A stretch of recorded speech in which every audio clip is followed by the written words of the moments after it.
How about, okay? Let me talk to you about the difference between a business and a nonprofit. And I'm trying to represent this in pictures. A business has an owner, right? A nonprofit has no owner. A business is controlled by that owner, whereas a nonprofit is controlled by a board of directors. How that board comes to be, it's usually a group of people who found it. Sometimes the board is elected by members, things like that. A business is profit motivated. Even if you don't make a lot of profit, it is still considered by default. You're in business, you're a for-profit business, you are motivated to make profit, whereas a nonprofit organization has an exempt purpose, like those three I shared with you.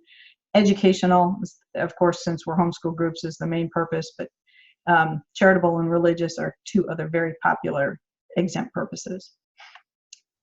Also, in a business, the owner will hire workers. In a nonprofit, the board hires someone called an executive director. And usually that person is sometimes the first paid staff person in a nonprofit. Now, some nonprofits are completely volunteer. I belong on many boards where they're completely volunteer. But typically, if a group gets big enough that they want to hire staff, the first staff person they hire is, in the nonprofit world, called the executive director. Similar to a pastor in a church. You know, the congregation, the board of the church actually hires the first person, it's the pastor. A business pays taxes on their profit.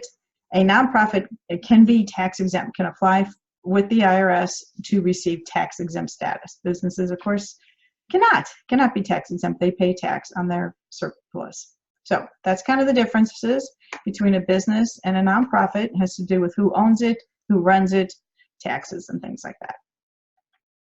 And the